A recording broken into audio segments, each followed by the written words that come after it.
All right, good morning, everyone. I'd like to get started. Can everybody see the screen share? Okay. Yes. Thanks for being here. My name is Meg. I coordinate the Connecticut Food System Alliance, and we're really excited to have you here today. We just want to spend some time talking to all of you about different networks that serve food system change in one way or another, and what is it that you would like to see out of the Connecticut Food System Alliance, and what kind of space that you really need to be able to do the work and do the changes, make the changes that you want to make.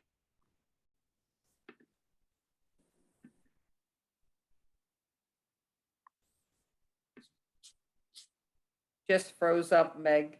Yeah, I think we lost you.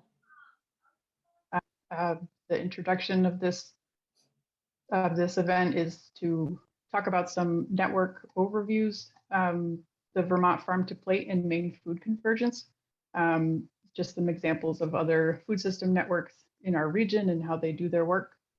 I'll also have a short update on the development of the food action plan that the Connecticut Food System Alliance is working toward. We'll hear from the Connecticut Farm to School Collaborative and hear about a food system change network that exists in Connecticut. And then we'll have some group discussion and actually break out into groups around possible different like working groups or circles of the Connecticut Food System Alliance that you might want to create. So we'll figure out what those breakout groups are together as a group. We'll go into those and have those discussions, and then we'll come back together.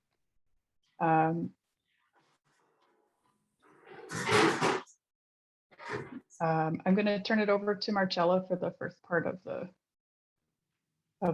presentation. Thanks, Meg. Good morning, everyone. So just a little refresher. If you joined us for our summit in 2021, especially for the Rethinking Networking session, we had Curtis Ogden present on what networks are and how we can build networks in service of food systems change. So this is just a brief overview of what he talked about. But networks consist of entities, nodes in relationship with one another, and the flows, ties that exist between them. These ties can be thought of as conduits or channels. The network is made up then not only of connected entities, but of the stuff that is transferred between and among them, creating a circulation of an evolution of meaning. So ultimately, networks are about connectivity, trust, understanding, and building relationships. Through networks, individuals can find community, education, inspiration, collaboration, support, and more. And we hope to do some of that today. So next slide, please, Meg. Oh, just a quick little thought. What do you value in a network? Just think about that as we're like getting through this session. So we're going to take a look at Vermont Farm to Plates Network. They're kind of a partner organization and equivalent in Vermont. So Vermont Farm to Plate is a food system planning organization. They're implementing a statewide food action plan with a 350 plus member organizations of the Farm to Plate network. It functions similarly to how CFSA functions, though they're at the implementation stage of their state's food action plan. So they're a little bit further ahead than we are, but we are lucky to be able to look to them for some inspiration. So next slide, please. They're currently conducting a little bit of a network restructuring survey. And they have 3 different networks that they're trying to build out. So those are the priority strategy teams, communities of practice, and topic exchanges. So the priority strategy teams are dedicated to implementing specific priority strategies that were identified in the plan. So these are teams that are informed by the food action plan. Again, Vermont Farm to Plate's at the implementation stage of their food action plan, so they're a little bit further ahead. They have communities of practice, which are designed for members to focus on specific food system topics, to come together as peers to improve technical skills and or share knowledge. In these communities of practice, members can pursue projects that come out of them through Vermont Farm to Plate. And then they have topic exchanges, which are designed to give people access to information and create connections that can lead to better informed and more coordinated activity. Unlike the communities of practice, because I know they sound pretty similar, the topic exchanges are not expected to take on project work. They're really just meant to connect people, share ideas, and build some more connectivity. So these are just some network structures and network ideas to think about. If any of these speak to you, feel free to throw a thought in the chat, write something down. I'd love to hear what you have to, some of your thoughts about these things when we break out into groups. Next slide, please, Meg. So now we're going to talk about the Maine Food Convergence. The Maine Food Convergence is a network of networks in Maine. The network is composed of individuals, for-profit and nonprofit organizations, food policy councils, and other groups of existing networks in the state of Maine. The networks converge to take collective action regarding a number of action areas discussed at an annual Convergence event. So they have an annual event much like our summit where they decide on these action areas to pursue throughout the year. And their goal is to catalyze collective action towards a thriving Maine food system that is equitable, just, and regenerative. So their structure, like I said, is a network of networks. So organizations and individuals sort of bring their networks together to converge in this group. Some of their network partners are Maine Farm to Institution, the Maine Gleaning Network, Maine Food Strategy, and Tanya's from the Maine Food Strategy spoke at our summit, if you remember that or if you were there. The Maine Network of Community Food Councils, Maine Climate Action Now, and these network partners participate in these action areas. And these were identified, like I said, at a Convergence event throughout the year. The action areas are to elevate equity and support tribal sovereignty, advocate for thriving wage for all, processing infrastructure, Wabanaki-led food forests, and building relationships between local buyers and local producers and seafood.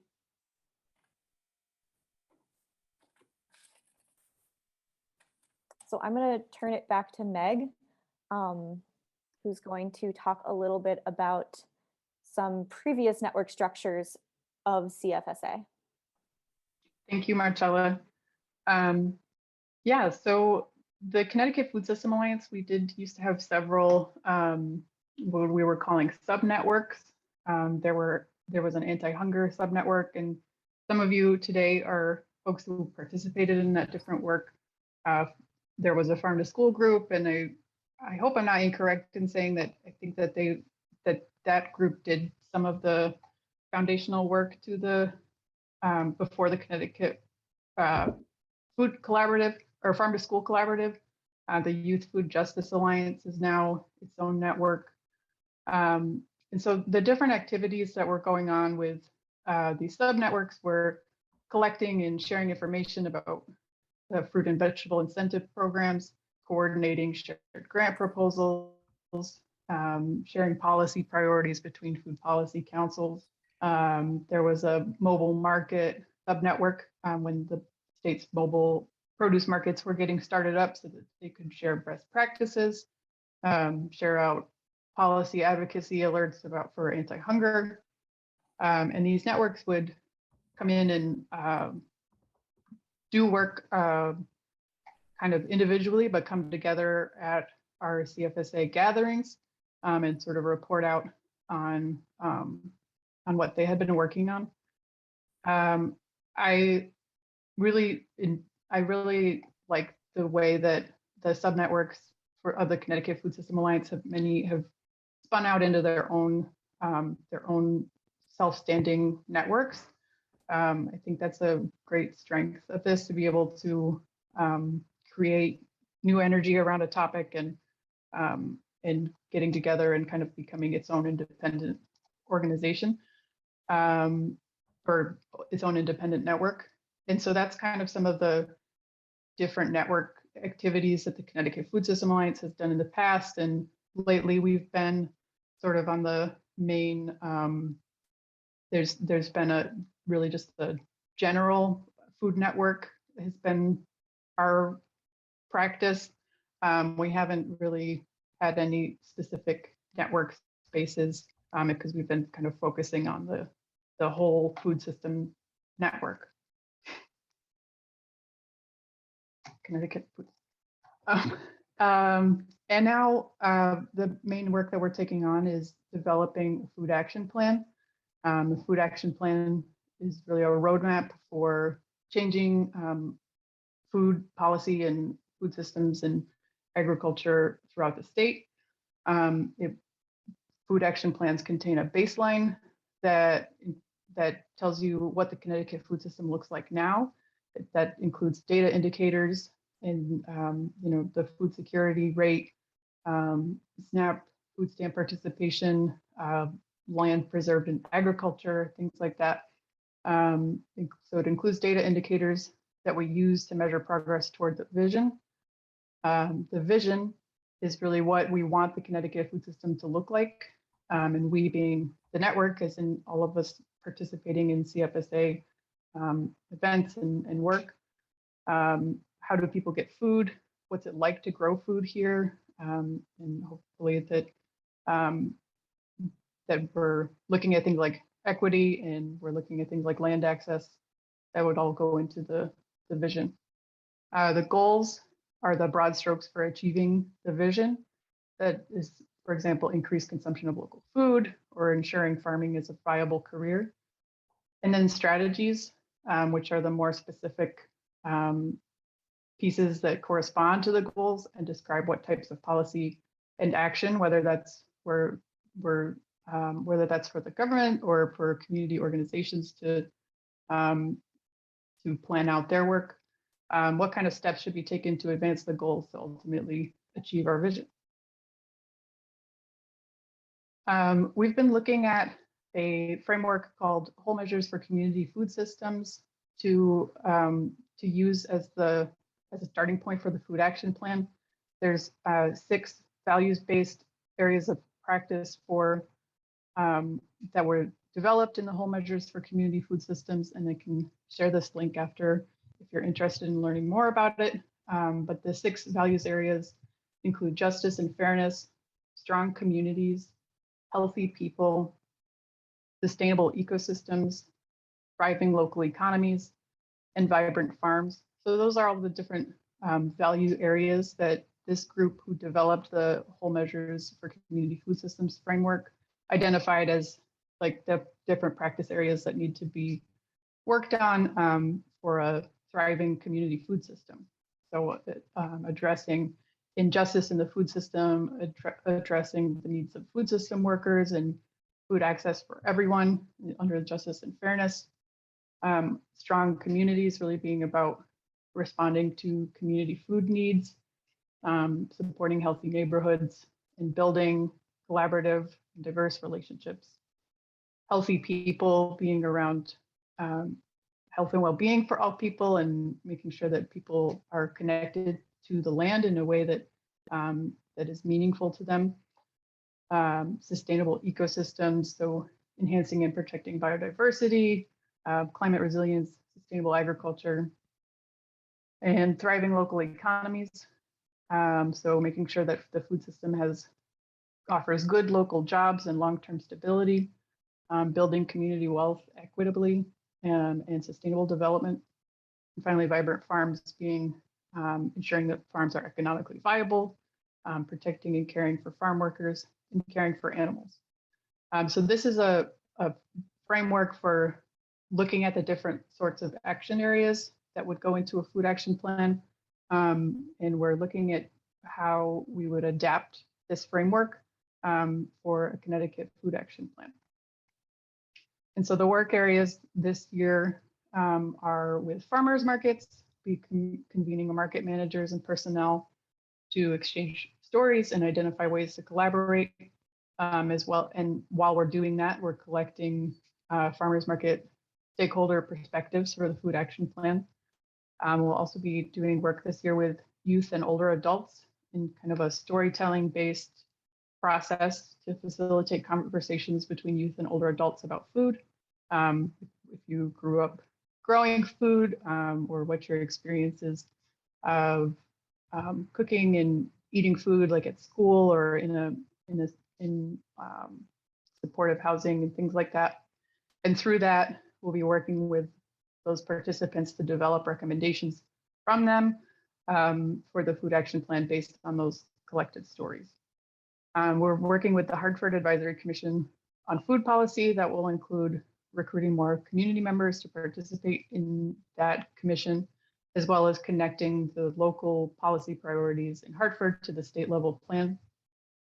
We're working with BIPOC farmer policy advisors, or we're connecting with different BIPOC farmers across the state to identify their policy priorities and sharing those policy priorities with the legislators and bringing those issues to the forefront for the state legislators.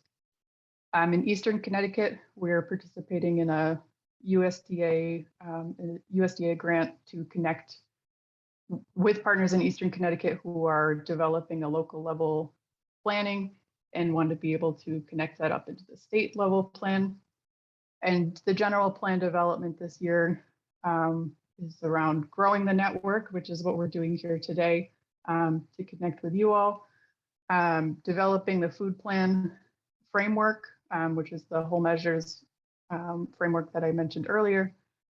Developing the vision and developing the values of the food action plan.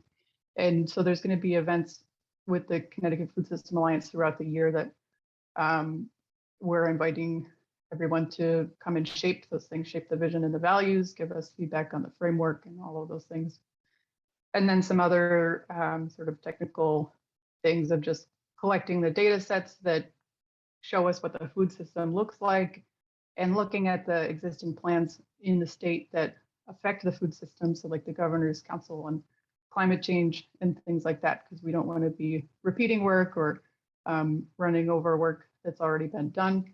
So just connecting with that existing work. And so that brings us to Serena, who's both on the steering committee of the Connecticut Food System Alliance, but also on the steering committee of the Connecticut Food System Collaborative. Marcella, I don't know if do you want to do the network assessment survey at the end? Yep, we can do it at the end. Okay. I appreciate everyone who's already taken the survey, but we'll talk about that later. Okay. So with that, I will turn it over to Serena.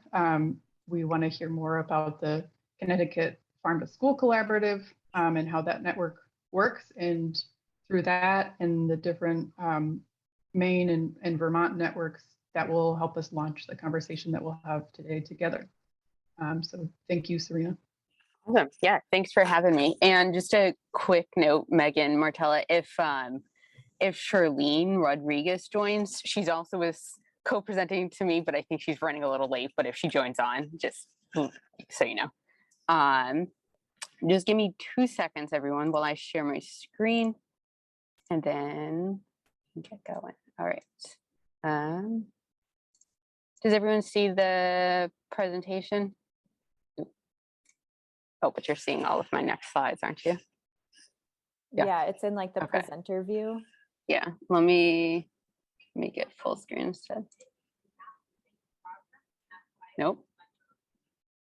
Sorry, y'all. It's because I have 2 monitors and it always gets screwed up. We're just gonna go this way. That works. Slideshow. All right, do you see it now? As normal? Okay, cool. So I'm Serena Thibodeau. I use she, her pronouns. I'm with the Connecticut Department of Agriculture. And as Meg said, I am a part of the Connecticut Farm to School Collaborative. So I'm the Farm to School liaison for the department. And so with Department of Ag and Erin Wyndham, who was the previous liaison, is also on. there's Monica Pacheco, who's the liaison for Connecticut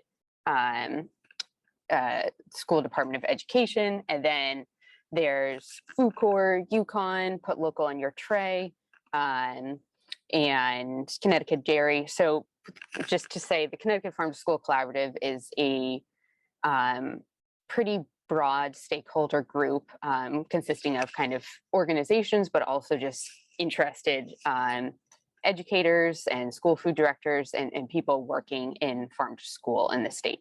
So first off, I'm going to just start with,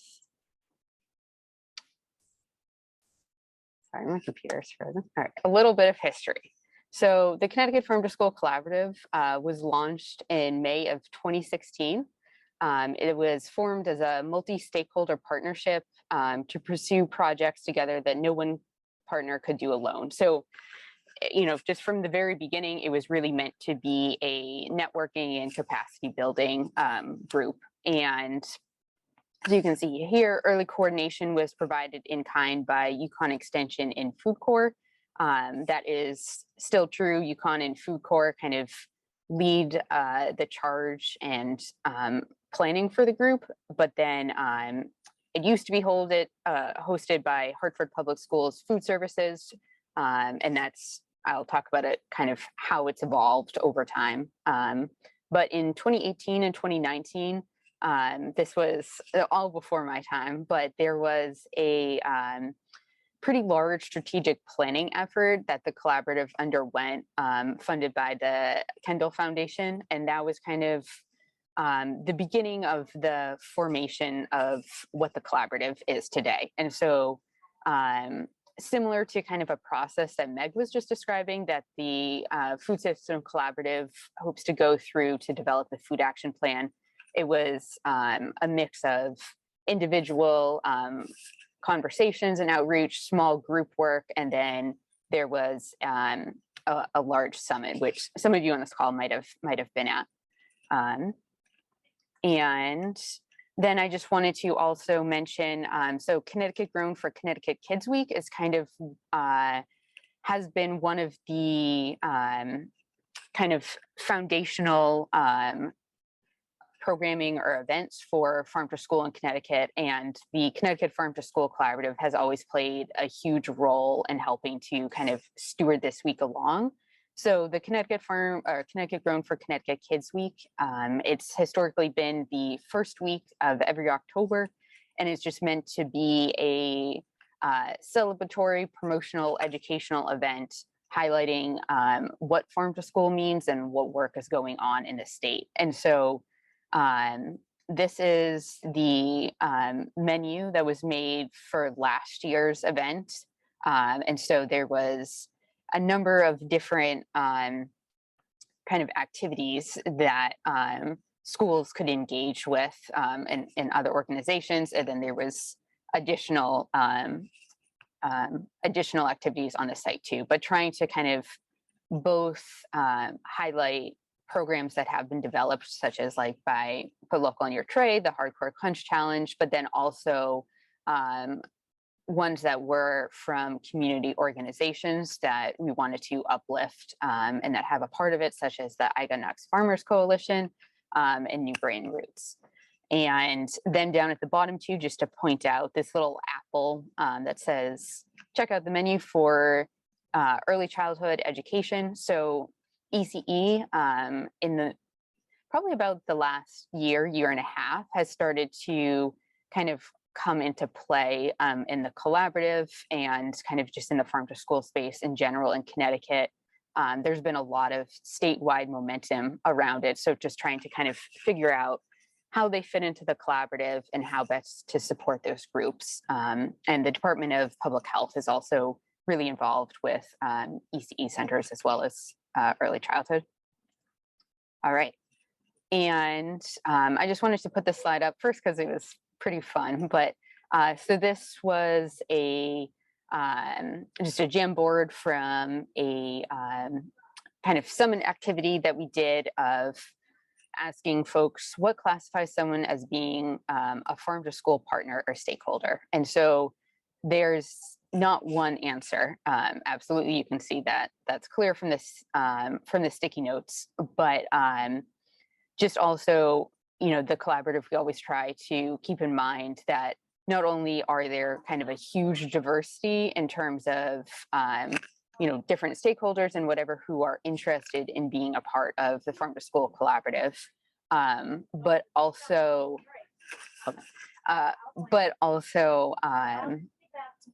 what actually does Farm to School mean. And so when we talk about Farm to School, usually you hear reference, they're called the 3 C's. So classroom, cafeteria, and community. And so these are kind of the 3 pillars that activities and momentum happen within, and they're hopefully all represented within the collaborative, and trying to uplift different activities happening in those categories. And then down at the bottom, so these engagement, equity, networking, relationships, learning, and empowerment, those are the Farm to School values that were created as part of this kind of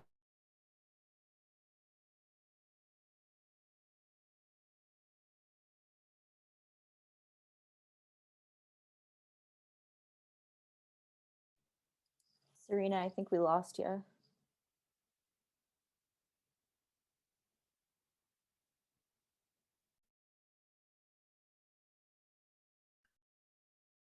Serena's been having some issues with her computer, so hopefully she'll get back on soon.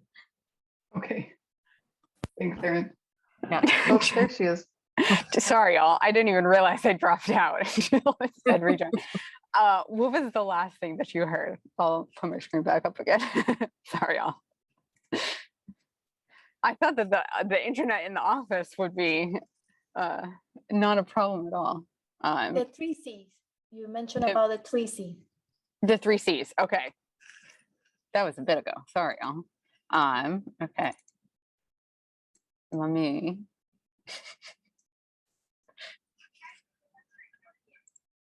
All right.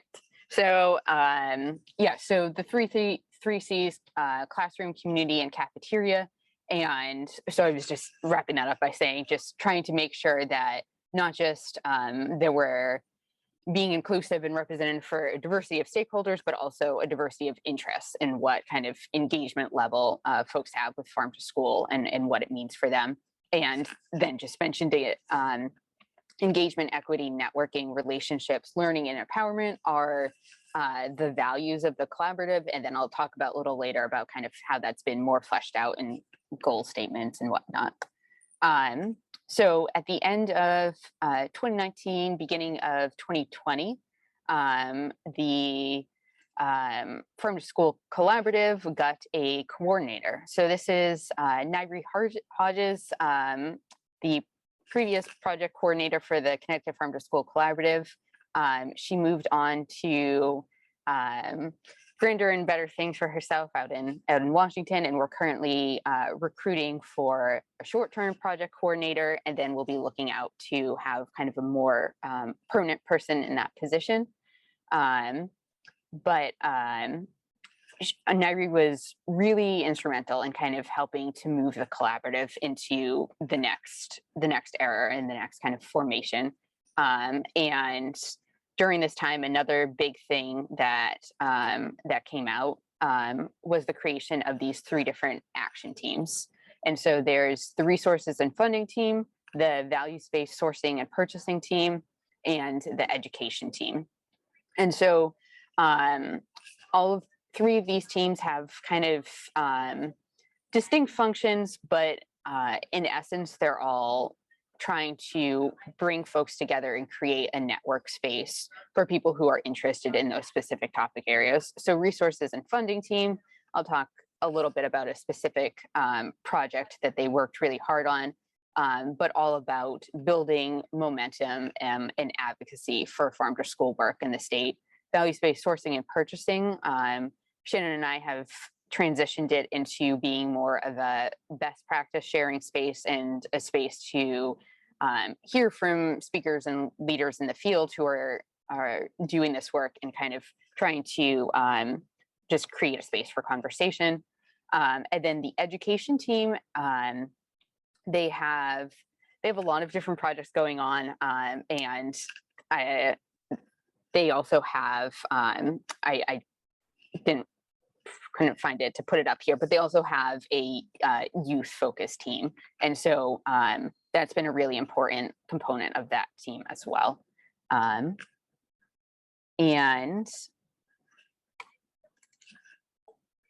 all right, and then so as I was saying before, both the action team and the collaborative as a whole is really just about facilitating networking.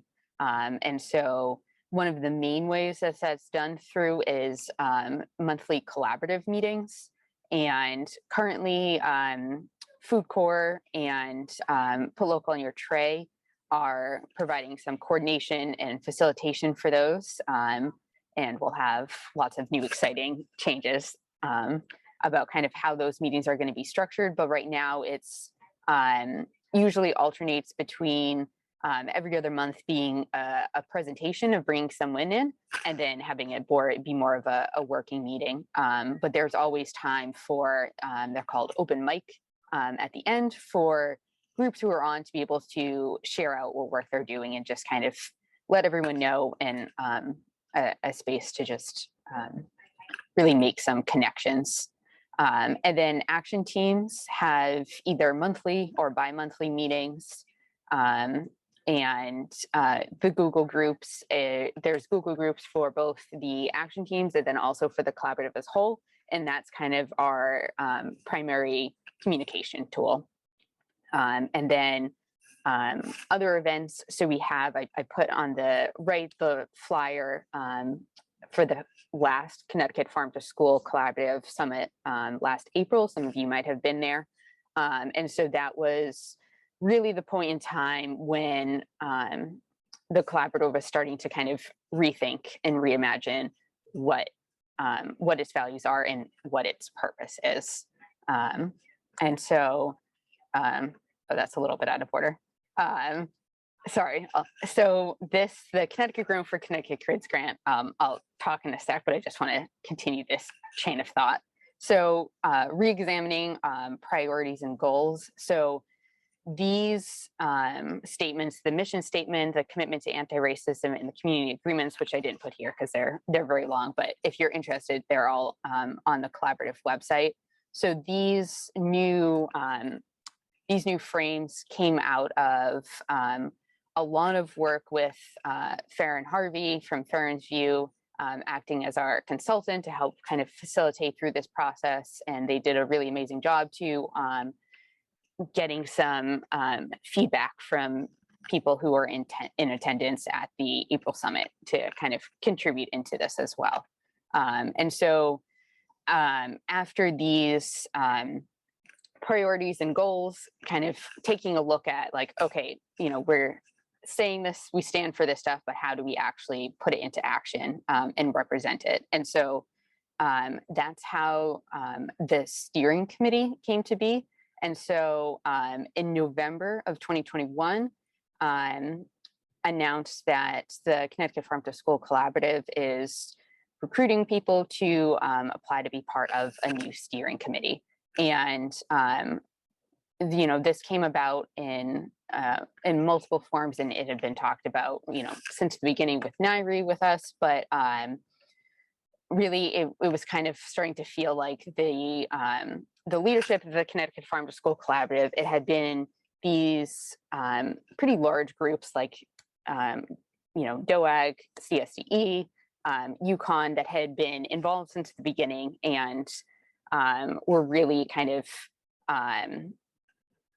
leading it, but wanted to figure out a way to step back and have a leadership opportunity for others in the space who were doing really, really amazing work and had incredible thoughts and opinions to contribute to it.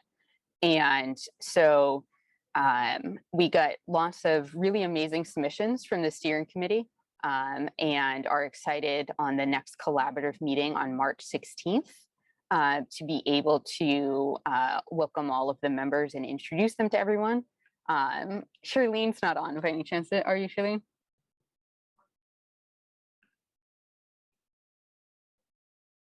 No, okay, that's okay.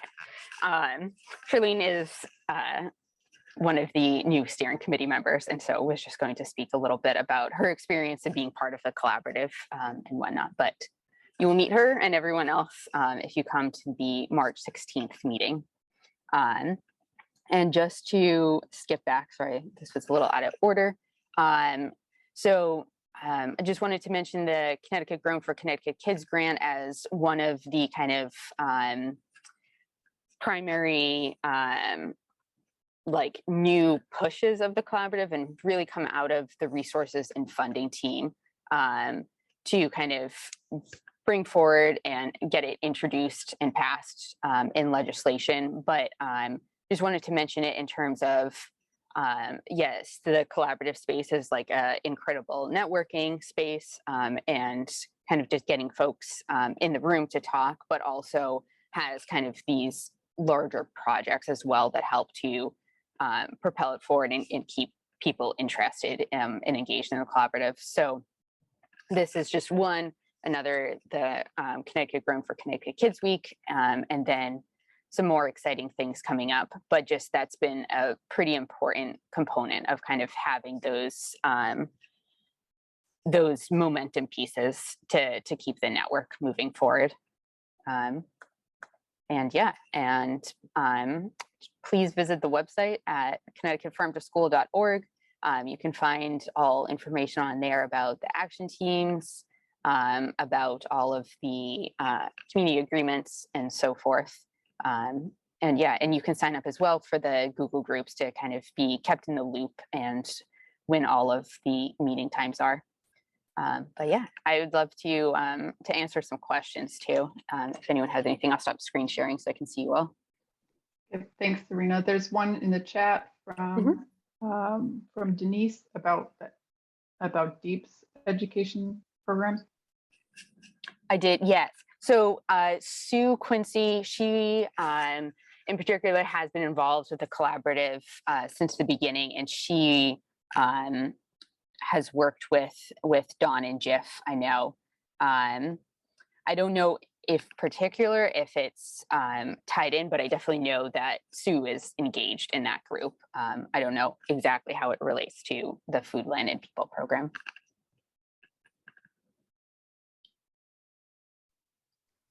I have a question, Thank Serena. you. Yeah, of course. Yeah, go ahead. How are the action teams determined?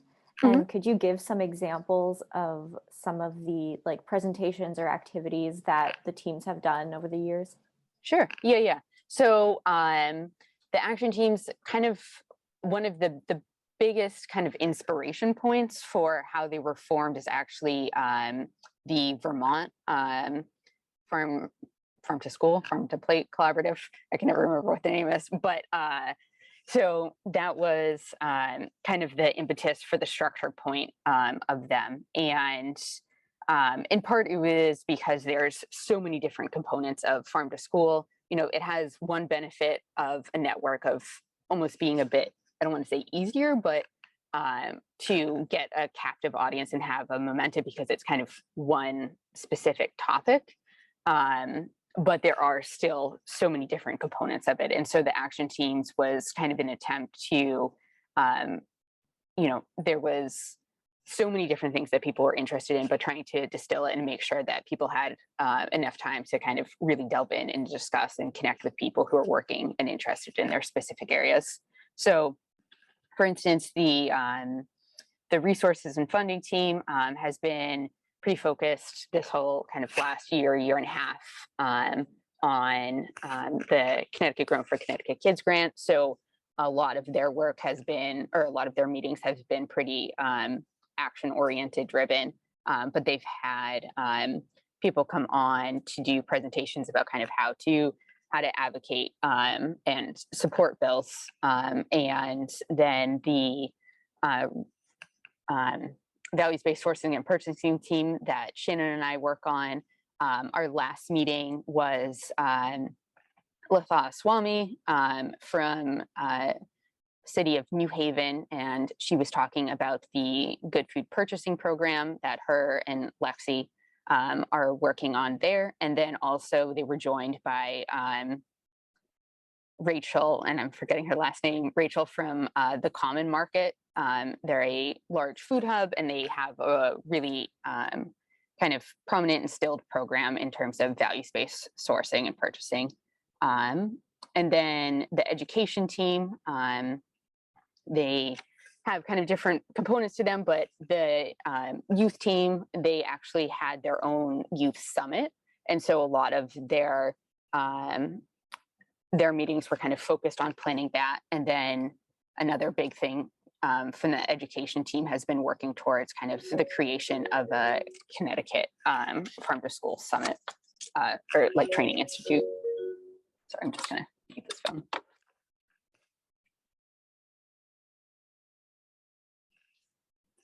Yeah, I can absolutely put my contact information in the chat. Thank you. So I will put my email and my cell number.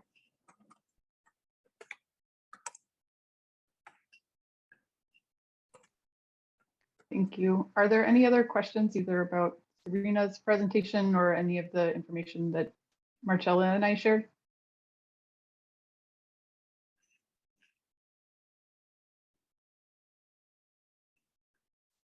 Okay, if there are no questions right now, we can just move into a large group discussion and encourage you to participate and share some of the reflections or anything that came up for you during the presentations.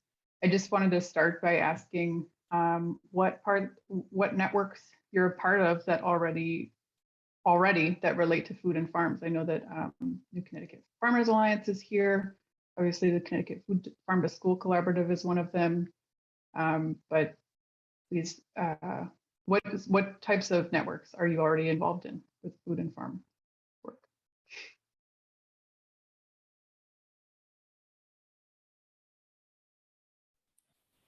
Hi there. I'm Haley with Food Rescue US. Oops, I'm sorry. So sorry. Fairfield County.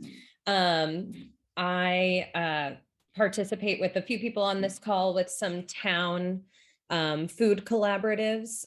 Some of them run by United Way, one run by the town of Norwalk. And I've found those very valuable to learn about what's going on a super local scale, and think that they would be really interested in knowing what's going on the statewide level as well. Great, thank you, Haley.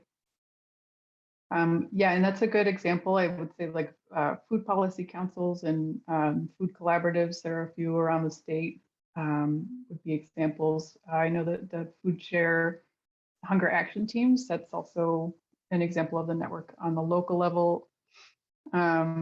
Monica shared the Connecticut Breastfeeding Coalition, Middletown Early Childhood. Are you able to say more about that right now, Monica? Or are you off the mic today?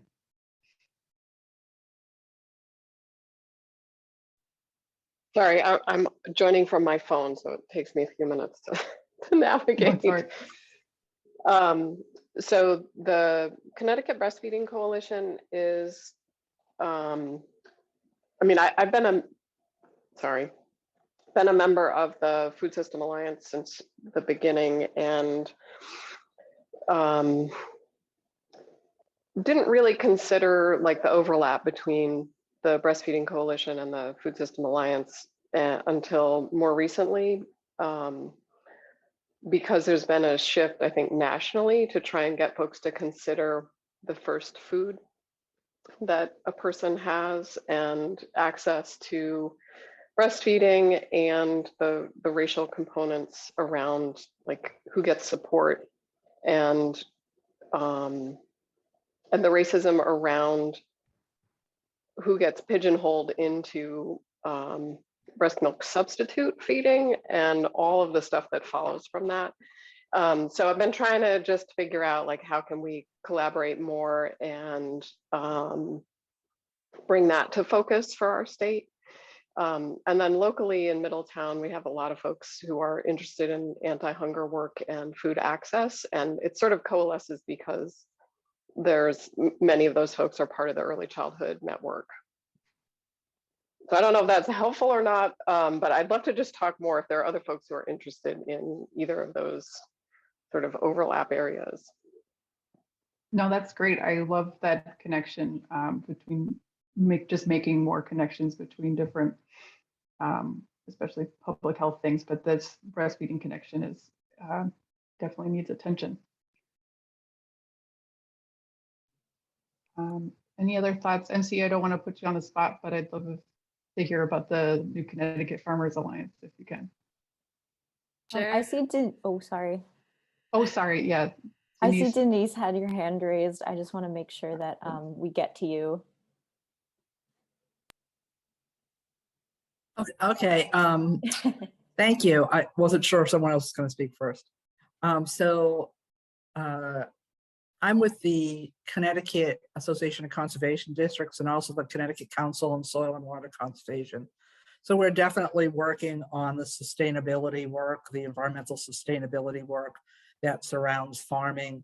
We're in the process of developing a statewide soil plan for soil health. And that will be across, all disciplines, with a focus on farms, but also we're looking at soil health in communities, in our backyards, in community gardens, and et cetera. So not just for agriculture on the larger scale. And the other part of this is I'm part of a national organization, and a regional chair for all of the conservation districts that in the districts from West Virginia to Maine. So we have a lot of collaboration that way, and a lot of people who are working on these soil health issues, working on community supported agriculture, and a whole host of things that overlap there. And just the final thing is on a national level, work on the Farm Bill. So looking at those sections of the Farm Bill that relate to conservation, and particularly as it relates to farm security. So as you know, there's a host of dollars that come down through USDA for example, urban agriculture, and that's all coming through the Natural Resource Conservation Service. And I work closely with them. A lot of the districts, conservation districts in Connecticut are co-located with NRCS. So we're kind of the conduit, the local folks, if you will. There's a local board with each conservation district made up of farmers and other folks interested, excuse me, who work on these issues and are if you will, the local tie-in for the federal agency and help set the local direction for the federal agency through what they call locally led work groups. So that's kind of the bigger tie-in. We are now working on the 2023 Farm Bill. All the committees are in place. The last Farm Bill was 2018. It's updated every 5 years. So we're looking at that and how it plays out. But a meeting that I just got back from nationally, Terry Crosby, who's the chief of the Natural Resource Conservation Service, basically said urban agriculture and equity are two of the primary issues that they're going to be focusing on. And like I said, as you know, a lot of the urban agriculture grants come down that way. But they're also looking at other things that are happening and how that plays out. And I think one of the messages we need to do is urban agriculture is a tool, but when talking about food security, we need to talk about that local food and making sure that we have the farms, making sure that we have healthy farms with healthy soils and adequate water supplies. If we want to make sure we have food justice, we need to have, no food, no farms, no food. And we need to really think about that. So that's the angle that I'm coming from. And just the last piece I want to say is the conservation districts, actually a partner, and I'm not sure if the partner happens to be on, but with one of the agencies now, I'm drawing a blank on the name. This is embarrassing, but got an equity grant and working in some of the urban communities throughout Connecticut, and the conservation districts will be doing the training of soil health for the youth involved in the projects. So we're looking forward to working on that. It's a big equity grant that just was put out by USDA. So those are kind of the roles that we play. So we can tie into the folks who are doing a lot of the, whether the education work. We also run an Envirothon program that has a big soil health or I should say soil component as well as water quality component. And that is for high school youth engaged in environmental issues. So we have this big overlap between the environment as well as the agriculture and the conservation districts and the council, the folks who kind of bridge that gap between agriculture and the environment. Thanks. Thanks, Denise. Now, unless it's uncomfortable, I would like to put MC on the spot to talk about the new Connecticut Farmers Alliance, if that's okay. Totally my pleasure. I'm MC, I use she, her pronouns. I'm with the New Connecticut Farmer Alliance. I'm the coordinator, and I also am a farm worker at Massaro Community Farm in Woodbridge. So the New Connecticut Farmer Alliance, our mission is to basically bring farmers together to grow community and build a more diverse and successful, agricultural community in the state. Sorry, there's just some construction going on. Sorry, I lost my train of thought. Anyway, we do a lot of different things from farmer training to farmer gatherings. We also have our Farmer Circle program, which is where farmers gather and sort of do their own networking around different topics, from food sovereignty to cooperative farming to farm financials and things like that. So I definitely come at it from the farm viability side of things. As I was hearing others talk, I was curious about sort of bringing the Department of Ag's Diversity, Equity, and Inclusion group into some of this work. Serena would know more about that than I would, but I'm also a part of that sort of network, and I feel like there's a lot of really awesome conversations going on in that space about farm viability and market access that might really enrich some of the conversations that we're having here. So glad to be here.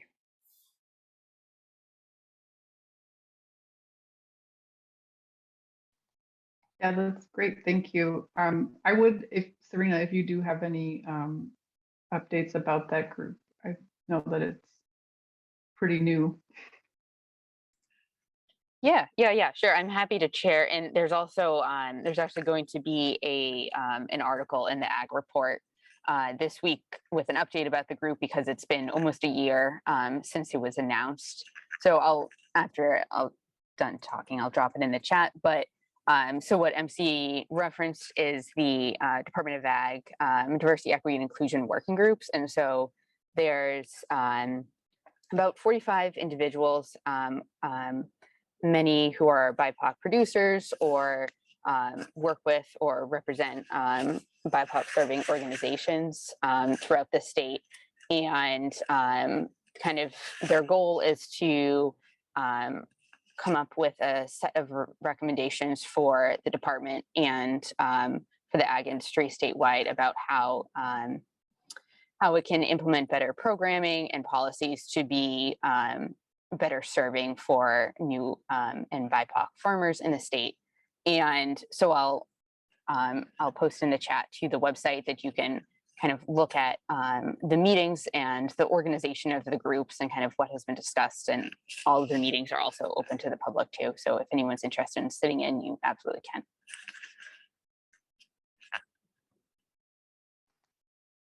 Thank you, Serena. Mm-hmm. Did anybody want to share anything else about a food or farm related network that they participate in? If I could just make one more thing, and this is something I'm just starting to be involved in. I met the gentleman, but the Mashantucket Pequot tribal nation has applied for and just been awarded that they have their own Department of Agriculture.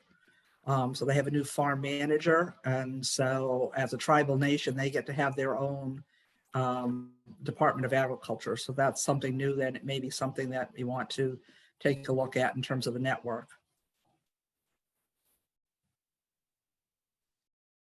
Definitely, thank you. Got a hand up. I don't know if it's from earlier or not. Janitzy. Hello. Okay. Yes, so- hi. I Hi. think Dave wants to go. Yep. Okay, hi, Okay. my name's Dave Carr, and I live here in West Haven, and I wrote a couple proposals to the FDA for what I call a food desert fresh express, because I believe that we have to find ways to get the fresh food into the food deserts. A lot of the convenience stores don't seem to have anything fresh other than a banana. And I've written some proposals on this, and I think it's very relevant to New Haven County, since we have multiple food deserts in New Haven and also in Ansonia and in West Haven where I live. So that's one thing I write these grants and I send them out, which is kind of interesting. And then I also wrote a grant for the West Haven ARPA, which was a food business incubator, which would also support this food desert fresh express, so that people could learn about manufacturing and producing food products in a facility that would allow them to package it and distribute it. So that's something that I've been working on, and the way I do it is just sending the grants out when I can find the RFPs. And I have a nonprofit called Threshold Associates that's been established, and I also have a catering business which I connect these things in too, and these are all licensed and insured. So that's what I could bring to the conversation. Thanks, Dave. You sound really busy. And I think Janitzy, you had your hand up as well. Yes, thank you. Good morning, everyone. I'm new in this type of meeting, so thank you for the invitation, and I was happy to join. Again, my name is Janitzy Velas. I'm the New England Regional Director for Hispanic Federation. Hispanic Federation is a national nonprofit membership organization. We are 501c3. However, part of the work that we have done is to direct advocacy efforts to ensure healthy environments for our farm workers, and more important, to fight hunger relief and work with around 1,000 organizations across United States. Last year alone, we were able to provide over $2.75 million to nonprofit organizations. Our members are other nonprofit organizations, so we work with networks and coalitions to provide assistance and protect farm workers, as well to work with the community to provide hunger relief or hunger assistance with a cultural competency program that allows them not to only eat healthy and know from where the food is coming from, but also that we include the aspect of cultural background. For us, it's important to be on this type of meetings because we are constantly identifying potential subgrantees, and obviously, while we have our main offices in Connecticut and our headquarters in New York, we are a national organization, and part of my work is to really expand the network and grantees opportunities across the New England. So I'm thankful for this opportunity, and I'm looking forward to support in any way. Thank you so much. Thanks for being here today. I wanted to shift a little bit toward what kind of network space is missing for you in the state, just as an open question to anybody participating. What are you feeling a need for, and what kinds of things would make your work easier, basically, from like a network perspective?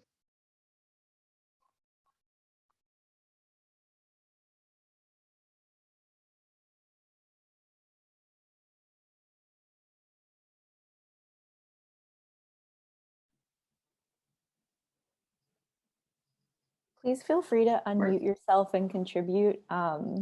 Definitely want to make sure that you guys are owning this space.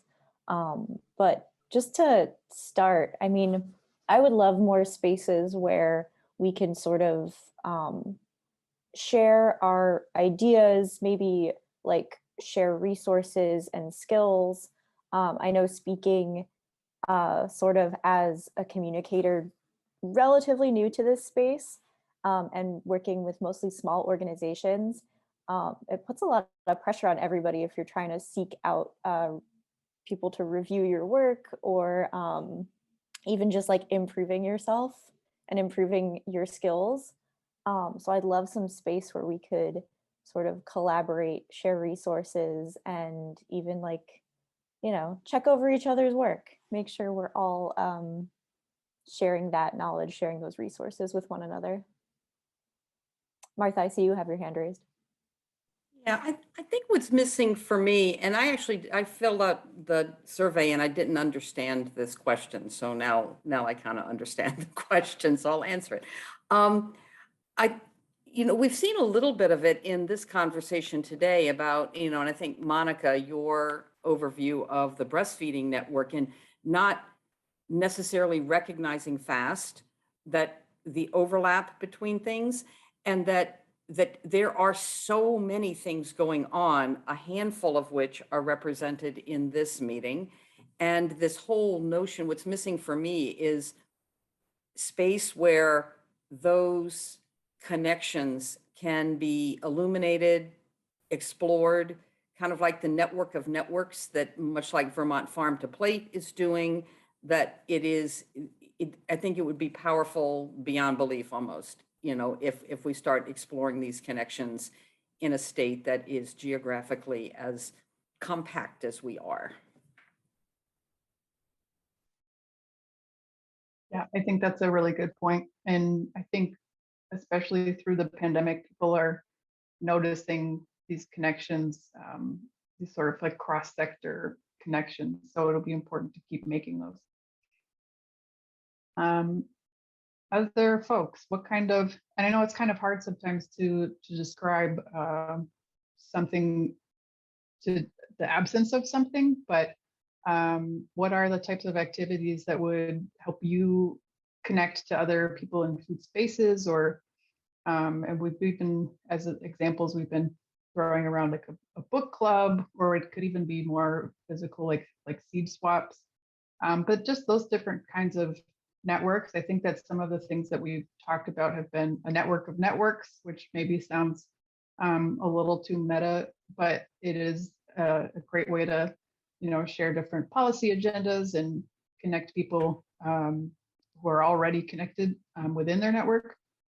We've talked about skill sharing, skill building, communities of practice where people can learn with each other, sort of learning communities.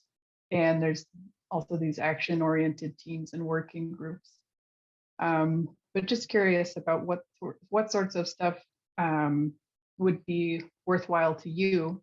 And in the next couple minutes here, we'll create some breakout groups. I think that probably will make 3 breakout groups with 3 sort of trial networks. So that could be a network of networks, that could be a community of practice on a skill or something.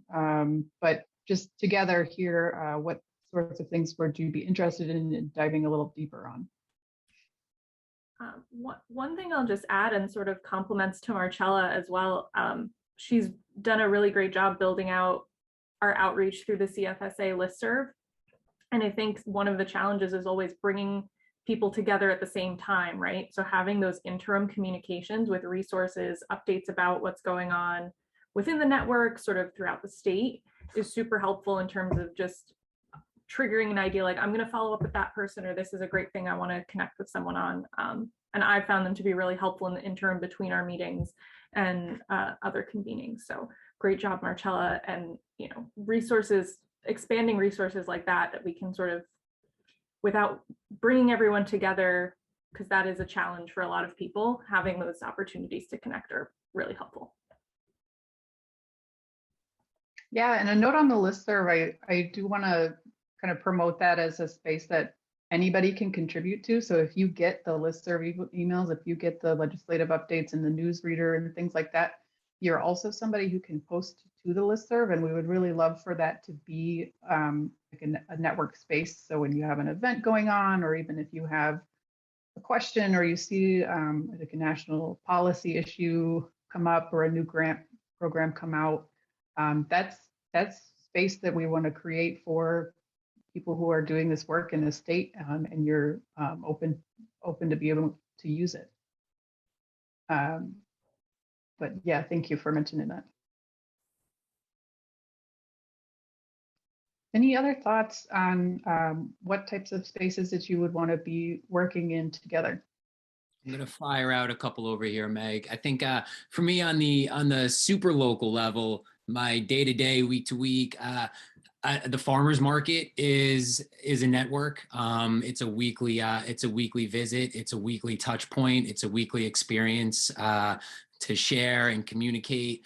I also participate in a couple of soil and regenerative growing practices that are kind of like Facebook oriented groups that sometimes have events that are local, either New York or Connecticut. That's just good to see what people are doing on the regular basis. Like Serena, I would even love to see examples of what's going on at schools. I mean, it all sounds great, and like I want to be involved. It would be cool to see like, all right, this school, this town this is what we have going on, and these are some of the changes that we've made. So I always start on the super local of the things that I'm going to be able to kind of do every day. I love the seed sharing and soil sharing. We have some of that going on in our community where we've got a group together that'll be ordering and sharing amendments and seeds and starter plants for our gardens and everything. But but then when I start branching out and there's all these other cool connected things that I'm interested in, seeing some of these success examples is I think has a way of making it seem a little bit more approachable and replicable for involvement. So I hope that's helpful.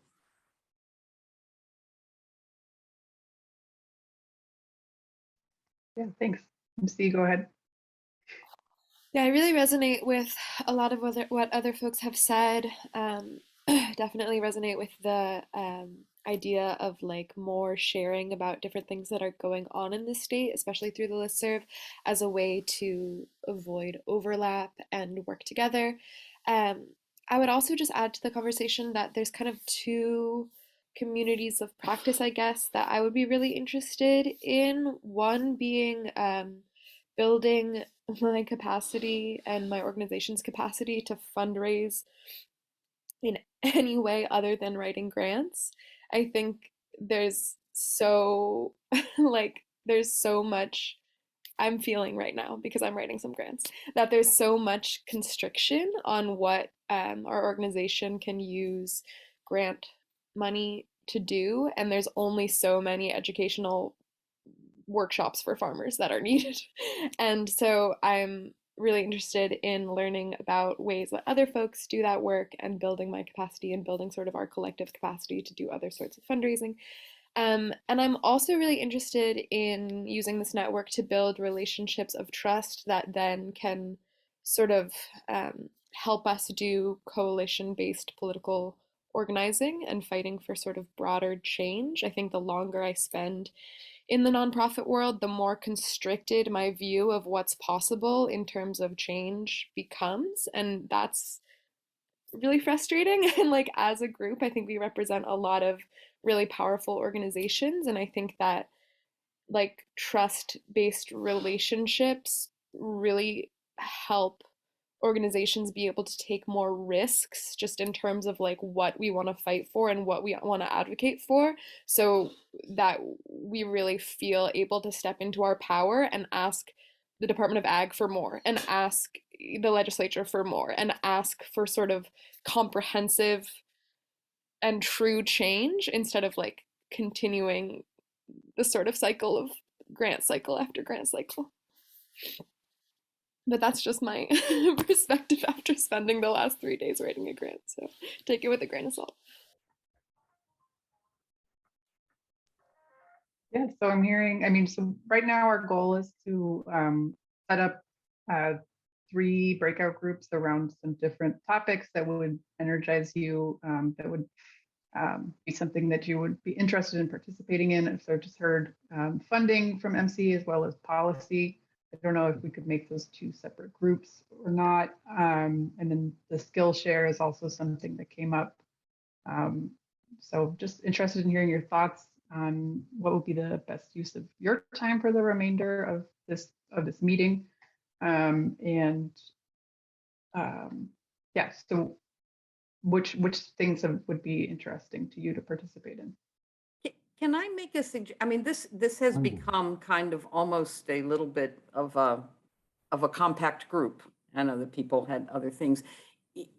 I mean, there are some topics, there are more than one topic there that I would be interested in talking more about. Do you think that 19 people is too many to continue to have a larger group, or do you feel, well, and now 18 in a second, okay, or do you, I mean, if you feel strongly about breakout groups, then we should do that, but it's kind of like, it seems to have been fairly free-flowing in this size group. Yeah, I think that's good. I will encourage people to keep sharing different thoughts about what they'd like to participate in. And yeah, we don't have to do the breakout groups because it is kind of thinning out. So what were the topics that you gave? Can you say those again? Well, we didn't have the breakout groups defined because we were going to do that together, but they were kind of going to be baby networks that may or may not spin out into something. So for example, we could have a policy working group or a fundraising working group, people who are focused on ways to support food systems change work through policy and through funding. In the Skillshare group, communications could also be one if we're thinking about like networks that serve organizations versus individual at the individual level. I'd really be interested in hearing what would be valuable to folks at the individual level as well. So yeah, this is just a time for, we want to know what you need from the Connecticut Food System Alliance to be effective food system change advocates. We don't want to create spaces that already exist or create spaces that are not helpful. And so we're really interested in hearing from you and from the rest of our network via the survey that Marcella mentioned earlier. We'll talk about some more. But yeah, this is about you and what you need as you're doing your work, or even just being somebody who wants to see food and agriculture change in the state. And I want to follow up on something that MC was talking about, and I feel your pain, like when you're doing, like, grants feel all consuming, and there is an abundance of grant funding opportunities in the environment over the last couple of years, like with money coming from everybody throwing money at food system stuff. And so it's almost like you feel guilty if you don't like apply for every one that you might be eligible for. But I kind of am beginning to concur with you around, don't get me wrong, like a lot of this work has been grant funded, for which CFSA is enormously grateful. But there's that all-consuming focus on grant funding doesn't allow thinking more broadly about how food system work should be funded. There's an old like Sufi saying that something about like, somebody asked like, well, where will the money come from? And the answer is from wherever it is at the moment. There's money in the system everywhere, and it's not just grant funding. It is like individuals who want to invest in this.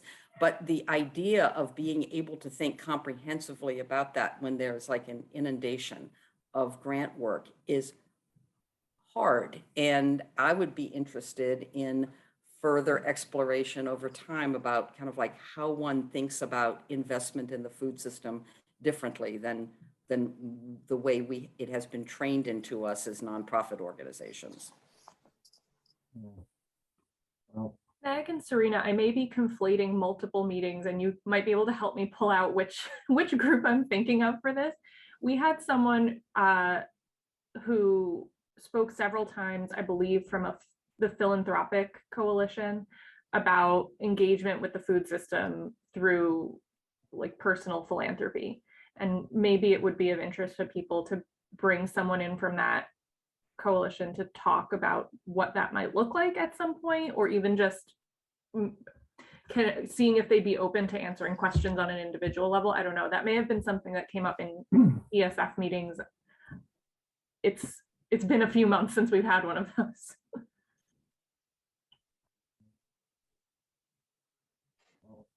So I can see the number of participants went down from 30 to 17 when I look at the number of people in the room.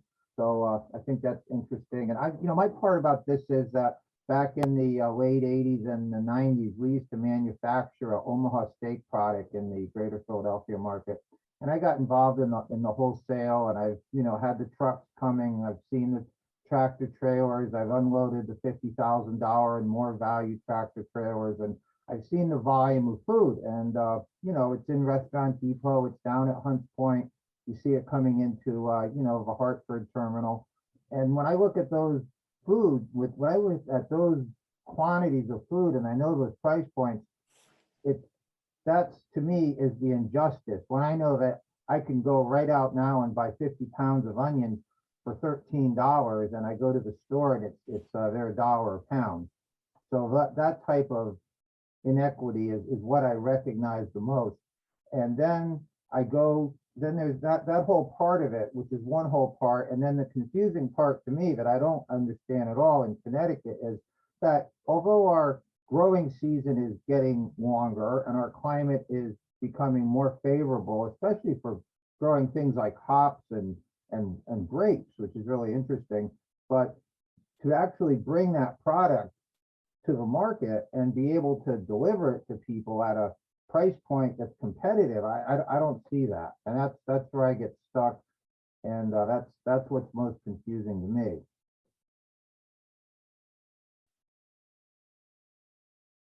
That's what I wanted to say. Yeah, so I mean, just supply chain and understanding the supply chain better, and making the local supply chain in particular more viable for local farmers. And is that something that you'd be interested in talking about more? Is it you're saying?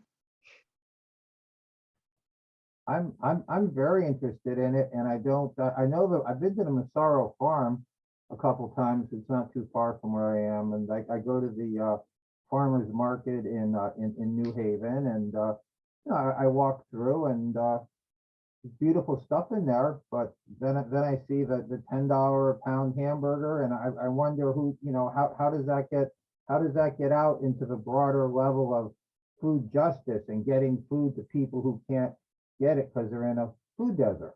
So there's like this divide that I haven't quite been able to wrap my head around. But I don't know. That's the only way I can place it when I sit here and listen to everybody for the last hour. So. I'm just going to speak to that a bit. I know Sean on this call with Real Food Share, and myself and Diane with Food Rescue US do a lot of that work, getting what would be these really expensive food items from the grocery stores, from the farmers markets, and providing them as a donation once they are not sold to social service agencies who do serve those food insecure in those food desert, food apartheid areas.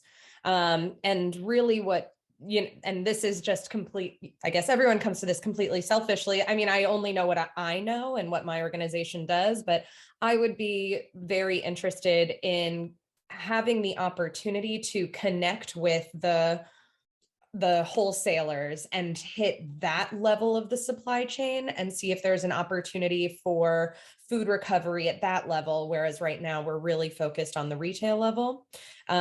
We do work with farms and farmers markets. I know Sean does as well, but to better enable those conversations so that farmers know we exist. We could, there are gleaning programs in Connecticut, and who are the right people to call on when those opportunities arise. I would really appreciate that out of this network to make sure that people know who the players are in that space, and having us be more aware, or having the community be more aware of it. in the work we do. Yeah, I don't know if this is the type of work that they do, but it might, in that sense, it might be interesting to connect with the main gleaning network to see if they have any experience with collecting at the wholesale level. Because you're right, I mean, we hear all the time that 40% of food is wasted, but we're really missing it if we're only looking at the consumer and retail level. Yeah, definitely. Thank you. And when I hear that, I think about Cisco, and I think about Cisco and Rocky Hill is where their Connecticut distribution center is, and US Foods. And, you know, those are two of the large ones. And there's a couple of restaurant depots in Connecticut, but in that industry, those people are very focused on keeping the supply moving. So if you're in that business, you're not wasting a lot of food because you're getting it out in cases and you're timing it out. So, you know, I don't know how much loss you would find. I mean, you get some damage, but I think that's a great idea to reach out to those distributors. Absolutely. Because I know that, you know, when I go to Restaurant Depot, they always have some markdowns. There's not a lot, usually broken bags, but, you know, I know it's some of it's there. So it's a good idea. I just want to summarize some things happening in the chat quickly. Janitzy has shared interested in collaborating in advocacy, learning about what other organizations are doing and developing deeper relationships. Funding and capacity building really comes up a lot. And then just to flag on the funding question in particular, that the Heal Food Alliance and Soul Fire Farm both have calls for funders to better serve food justice needs, and I'm interested in following up on that. And then Marcella, you just did a really nice kind of synthesis, is that it really what comes up the most here is building connections and partnerships, as well as being able to share best practices and information. So yes, and then now I'd like to hear from MC. Yeah, I think that this conversation that you bring up, Dave, about food prices and accessibility, and the work, of course, that you're doing, Haley, on that realm is so incredibly important. I work at Massaro and spend half my time as a farm worker, and you know, we often joke, but it's not really a joke, that to really reflect how much it costs for us to produce vegetables, you would add a zero to the end of all of our prices. A $4 bunch of kale would be a $40 bunch of kale, because we're doing so much work.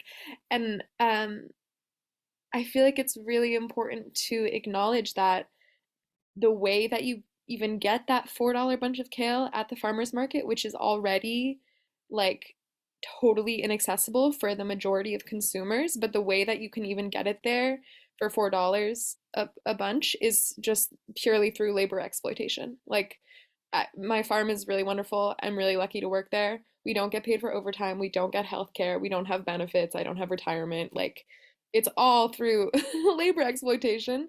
There's farmers out there working 60 hours a week and paying themselves $20,000 a year. So I just feel like farmers always want the food to cost more.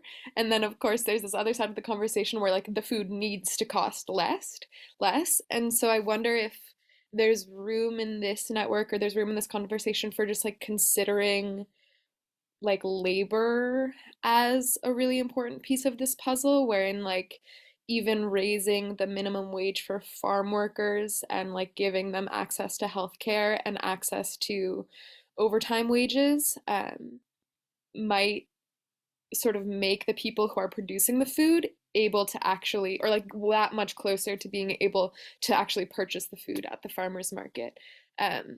For example, there's a bill for discussion right now, I believe, about expanding Husky to undocumented folks, which would affect a lot of farm workers. And I think like more than just like the endless, like how do we subsidize food that's really expensive through like nonprofit intervention, or by like going out and gleaning food that farmers aren't picking. Because like I'll say like there's food waste on small farms, but there's not that much food waste. Like I'm mostly eating the vegetables that are not good enough to bring to market. And so I feel like that's just a really important part of the conversation as well. Yeah, definitely. That is one of the bills that we're tracking, and I'd love to share some more information about that bill as it, and so that we can advocate for it. But if to your larger point that food system labor needs to be a key element in our planning work, that, you know, nothing happens without food system workers. I'm cannot nod my head enthusiastically enough at the conversation we're all having. It's really, really important. I just want to flag Nancy's comment in the chat to take a more radical approach to land access, as land theft and the inequitable access to land is a legacy of white supremacy. I want to thank you for naming that. And that is it's also an important part of the conversations that we're having, is the price of farmland, who has access to that farmland, and, you know, the viability of farming as a career. I think these are all really interconnected ideas. So thank you for flagging that. And I wanted to turn it over to Monica, who had her hand raised, and then we'll go to Sean. Thank you. I want to applaud the direction that the conversation is going in, and just also recognize that the childcare workforce is also having this similar conversation. What does it mean to value the workers who are doing the jobs that are essential to our survival? And after participating in the Food Solutions New England, their Friday series, talking about cooperatives and shifting the focus on small d democracy and uplifting workers and worker collaboratives or cooperatives, how can we think more radically about what our food system should be like? You know, that farm workers and farms are not able to charge what it costs. They're not able to provide health insurance and access for their own workers, and still people can't afford to buy the food that's grown locally. So I think we have some big system things, and perhaps working as a network of networks, as Martha suggested, we can build some force behind some more radical shifts and ask for policy changes like the Husky bill.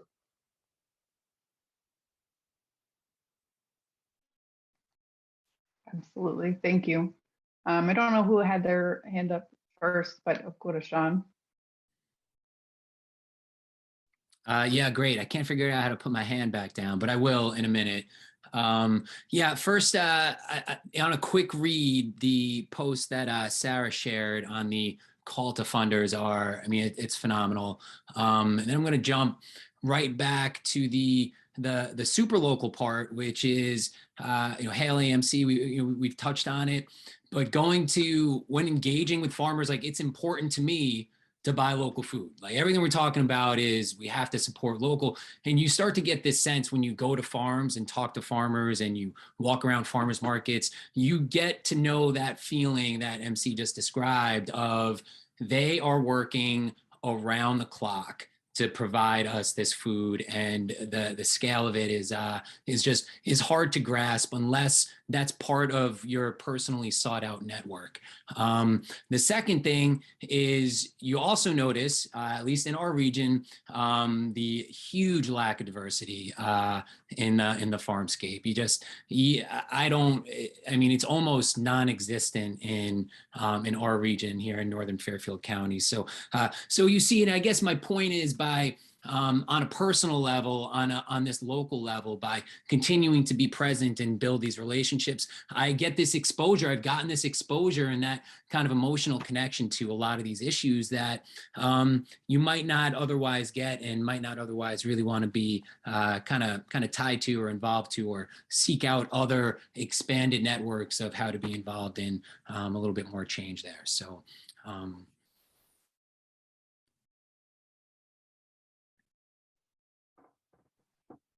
yeah, thank you. Trying to figure out how I adapt some of these breakout group questions. But if anybody, Dave, you had your hand up and now you don't. I don't know if you. Yeah. Well, I wouldn't, when he said how to lower it, because in the reaction, when you raise it, that's where the little button is. So that's why I lowered it. But anyway. So, yeah, so talking about, you know, the compensation of the workers, one of the sad things when I've written these proposals, these grant proposals, the only way I can make the numbers work is if I hire independent contractors. And there's no room for any benefits when you write a proposal in my mind, because you'd have to get into all this insurance and unemployment, and it just becomes this huge variable. So I don't know if that's why none of my proposals ever got accepted, but I've been an independent contractor all my life, and I've bought insurance and I've done all these things. And that's a very confusing part, because you just can't do it. Even if I write it in at $20 an hour, it's still difficult. So the money becomes a huge issue for me. And then I hear other people working in the industry, and it's a huge problem. And you know, when we talk about productions, I want to show you guys this book. I don't know if you can see it here. It says Tomato Land. And a friend of mine gave me this book for Christmas, because every year I grow heirloom tomatoes at my house, and I harvest the seeds and I regrow them. And he was impressed, so he gave me this book, and it talks about the economy of the Florida tomato market and how they grow these wonderful tomatoes that we get for 99 cents a pound. So it's pretty amazing how they grow it in water and the agriculture of that business. But it's nothing like goes on up here. So it's an amazing thing, and I find it really after seeing the piles of food in the tractor trailers, and then I see people without food, it's just such a big disconnect for me. You know, that's why I try to go to these groups. Yeah. Yeah, thank you. I want to turn, I guess, to what ways the CFSA can support you in continuing to have these conversations and continuing to move these things forward.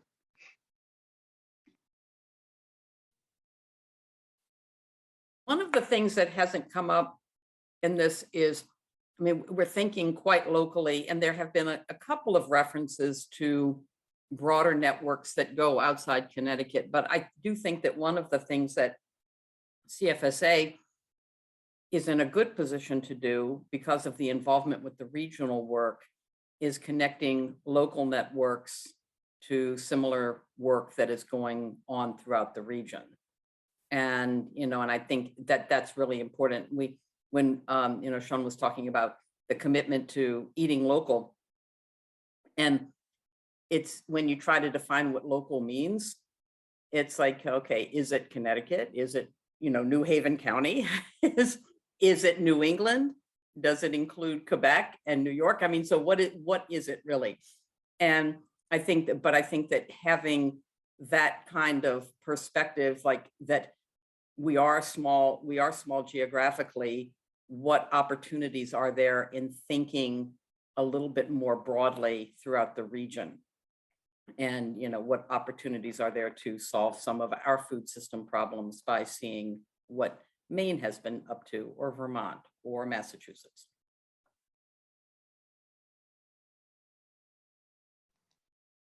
Yeah, I'm definitely interested in following up just even on the Maine Cleaners Network, because I think that's so interesting how they've coordinated that across a much bigger space than we're operating in.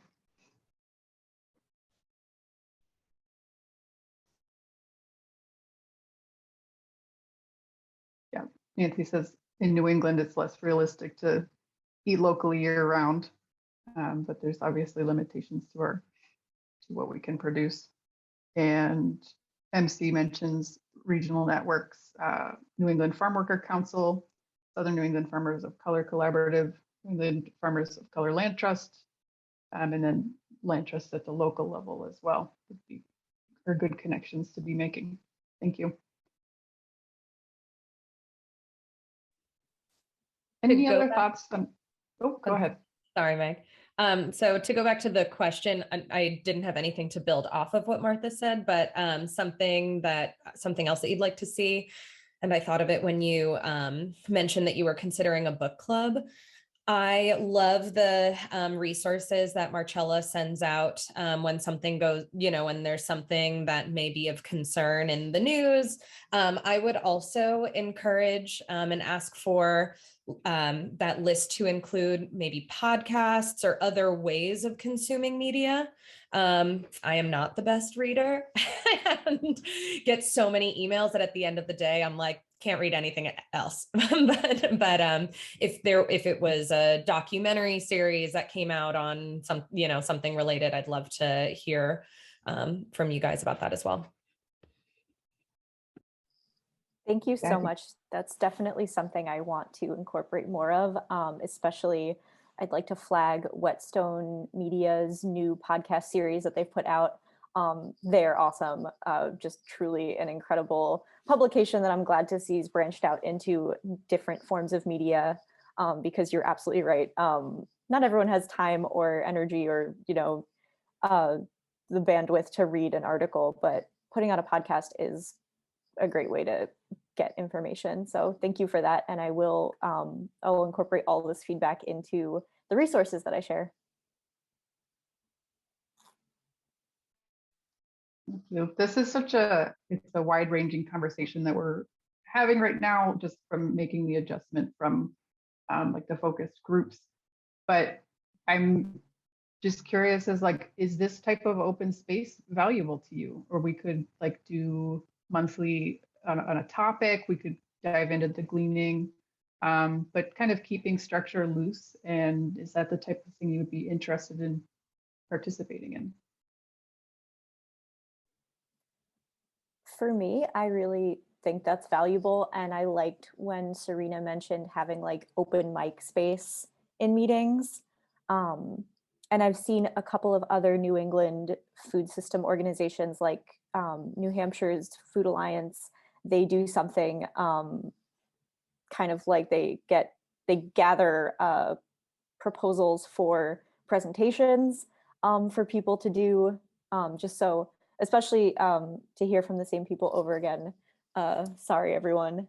You're getting flooded with my emails and you hear from me a lot, but I'd love to get some new people involved.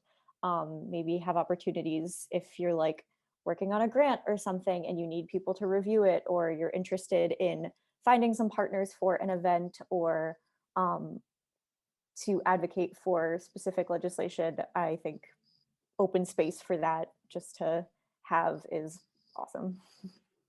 I want to build on that, actually. Something else that I think this organization has as a bit of a competitive advantage to these local networks that some of us have been speaking to is that I may not necessarily, there's no competition, but I may not necessarily be in competition with somebody from Northwest Connecticut as I would from my local area of Fairfield County, whether that be grant funding, seeking, donor relationships. I don't really have a good example, and it might not apply to everyone on this call anyway, but I would love the opportunity. I like what you're saying on how we can ask for help from people in this group who are doing work, but not necessarily fighting for the same resources. Or alternatively, figuring out if you were going out for the same grant, is there an opportunity to make a joint proposal? MC mentioned in-person things. In January 2020, we had just started a happy hour food cafe, in person. We had a kickoff in Bridgeport, and then obviously the rest of 2020 happened.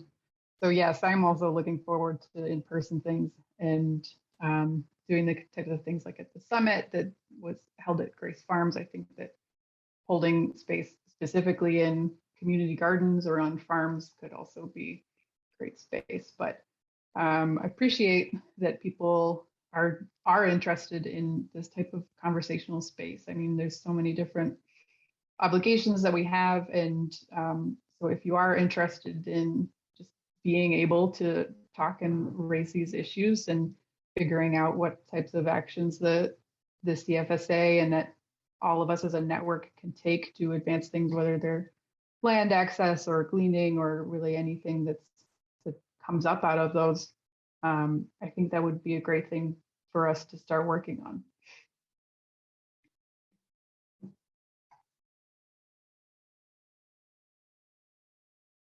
Does anybody have any other thoughts about the either about this open space idea, or is there something totally different direction that you want to go in, or anything like that?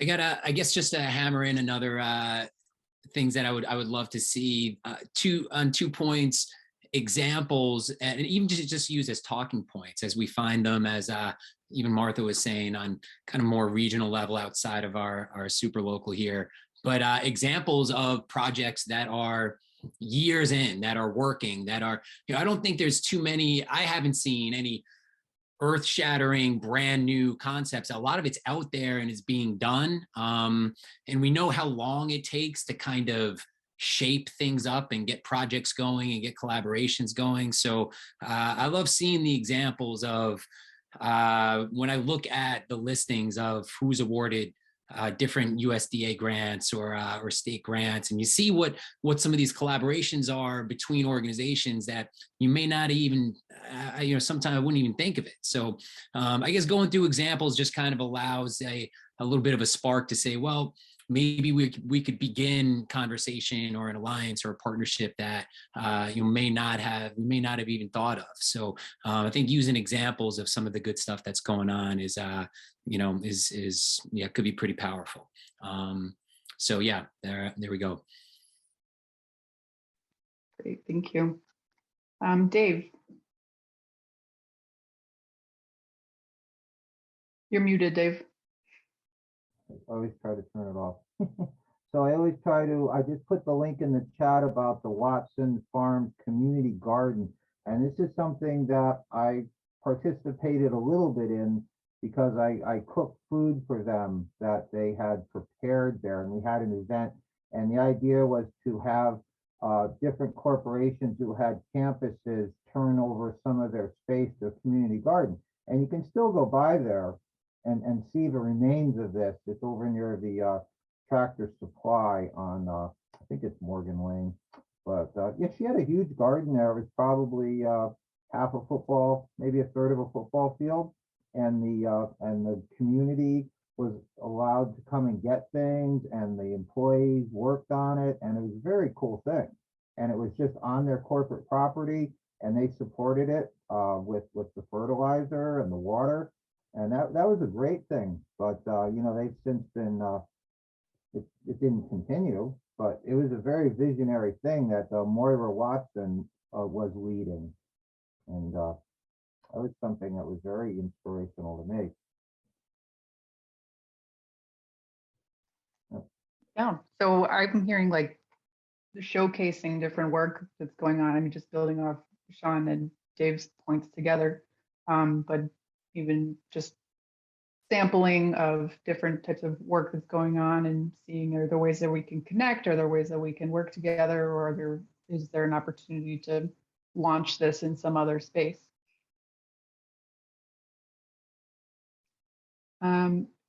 Does anybody else have anything that they'd like to talk about in terms of networking space, or what you need out of connecting with other food system actors, especially if we haven't heard from you yet today?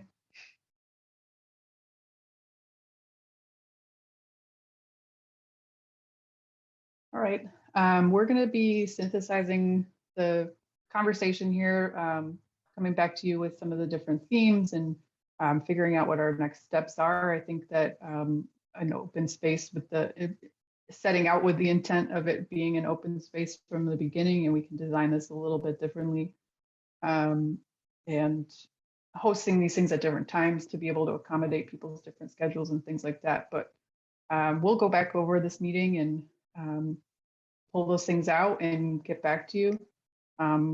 If there's not anything else that people want to discuss right now, I would move toward wrapping it up. But Marcella, if you just want to talk about the survey, I can put that back up on the screen before we go too. Yeah, that would be great. And I will, I'll find the link and put it in the chat for everybody, because I think this conversation, if you have any, like, if you have a moment after we're done meeting where you think of something that we didn't talk about, this network survey is definitely the place to put it. So we're basically conducting a network assessment. Other states have done this, and I appreciate the help of specifically the New Hampshire Food Alliance and Food Solutions New England in developing the questions for this survey. It shouldn't take you any more than 20 minutes. All of the questions are optional, so please feel free to share as much or as little as you'd like in this survey, but it will be really helpful for us to continue the conversation from this space and apply some of your ideas into our programming. I'm really glad that we had this space to talk about what you're all interested in. And I really look forward to having more open discussions, more spaces to share resources, and connecting with you all more and building partnerships so that we can move from connectivity to alignment and collective action. I think that's like a very exciting thing to move towards. I also want to thank everyone who volunteered to either facilitate a breakout group or take notes. Even though we did not have breakout groups, I definitely appreciate you being on standby and participating. So thank you, Sean, Serena, Meg, Jenny, Martha, Haley. Is Diane still here? Yes, Diane. So thank you all so much for volunteering, even though we did not use you for this event. Your participation was still really helpful. And yeah, I think that's all of my part. If you're not on the listserv, send me an email. I'm at communications@ctfoodsystemalliance.com. I will be incorporating all the feedback that you provided into my email updates.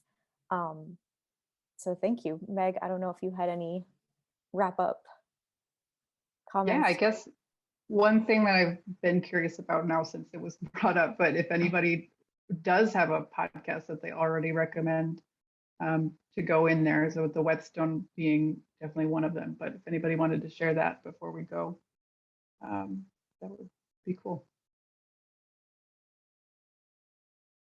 And if not, Marcella and I can go looking for them because I've been wanting to get into that as well. Is the podcast that you mentioned, is that the No Farm, No Food podcast? They have one called Climate Cuisine, which is really interesting. And it has a lot of diverse perspectives from around the world about food in different climates and sustainability of those foods in different climates. Super interesting. I think it's on like all podcast services. And I know they have a bunch more coming out. I definitely have been delinquent with like listening to those podcasts, but oh, Alexa also says the Farm Report. There's also American Farmland Trust just came out with the podcast that I was referring to, No Farms, No Future. Okay, great. So we've got some good suggestions to start out anyway. All right, so thank you. If we're all set, Marcella and I will be reviewing this meeting and pulling those themes out and communicating back out to you about our next steps. And thank you so much for being here today. Thank you so much for the feedback on how we can just better support folks in Connecticut who are trying to improve our food system. And I hope you have a great rest of your day. Thanks, everybody. Thank you all so much.